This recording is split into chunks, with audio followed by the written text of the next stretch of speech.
Noisy pixel.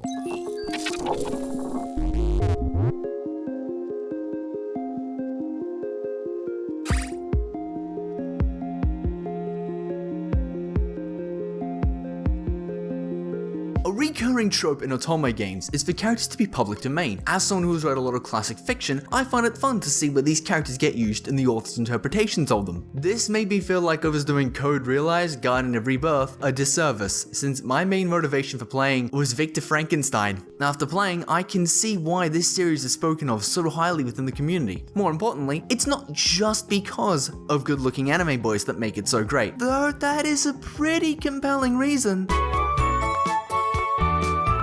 こちらこそ短い期間ではあるんだろうけど Guardian of Rebirth begins in an abandoned mansion outside London. This is where we meet Cardia, our heroine, a young woman who has pretty much locked herself away from the world, not because she's a NEET or anything, but because she views herself as a monster, since her skin and blood are an extraordinarily powerful acid that poisons and melts everything she touches. One day, Cardia is forced to leave when the mansion is beset upon by Queen Victoria's royal guard, who wish to capture her for seemingly malevolent purposes. Before they can apprehend her though, the gentleman thief himself, Arsène Lupin, makes his dramatic appearance to rescue her. Lupin's goal is to locate Cardia's father, Isaac Beckford, a famed inventor who has mysteriously disappeared. He thought Cardia could help, but she's a partial amnesiac, only having memories from about 2 years prior. However, with the British government on their heels, Lupin teams up with Cardia and a collection of wonderful faces to solve an ever-increasing series of mysteries, whilst attempting to cure Cardia's poisonous condition. Visually, Guardian of Rebirth is an extremely impressive game. The backgrounds are beautiful, along with character portraits and CGs, which are all a treasure to behold. The UI also has a sweet steampunk motif of gears to fit the theme, and also my aesthetics. The only time the visuals falter though is in terms of transitions, as there isn't much in the way of those or other moving parts. It's only a minor inconvenience though, it doesn't hold the game back at all.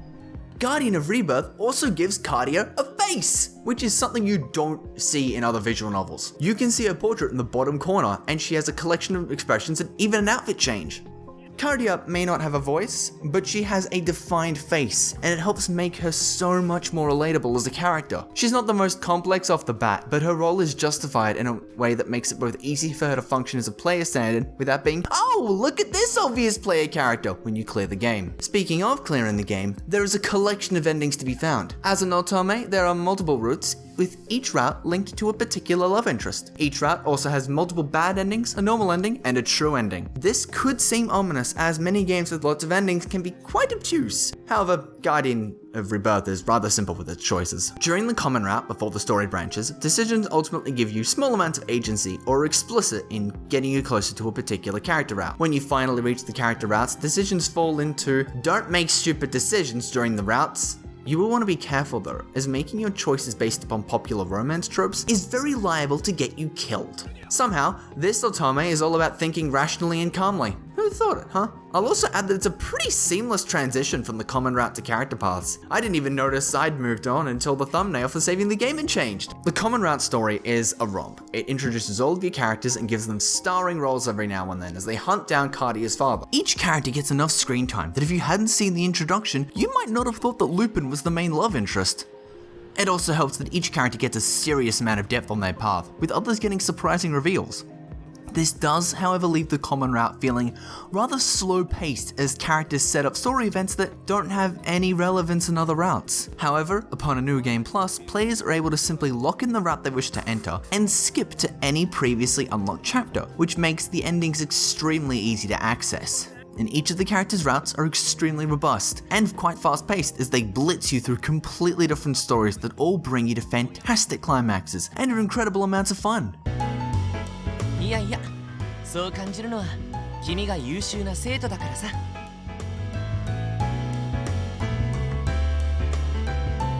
Code Realize Guardian of Rebirth is full of beautiful set pieces and fantastic characters. The writing, paired with the extremely impressive visual style, will give any visual novel fan an immersive fantasy experience. It also helps that the adventure is filled with great writing for the large cast of public domain characters as the fuel for the entire story. As the PS Vita has become difficult to acquire now, it's great to see this game come onto another portable console so I can spend more time with Guardian and Lupin's eclectic gang. Mostly Frankenstein though.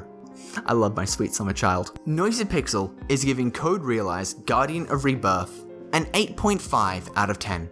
Thank you guys so much for watching. Noisy Pixel is brought to you by gamers who are dedicated to bringing you the best news, reviews, previews, and more. Please stick around and subscribe if you haven't already, and ring that little bell just to stay up to date on all of our future content. And if you played Code Realize, who's your best boy? You don't really get much of a choice. There's only like Cardia and Elizabeth, because that's Tommy's for you. But hey, this game has Victor Frankenstein. Have I drilled that into your head enough that I love him and cherish him and want to see him succeed in all of his life ambitions?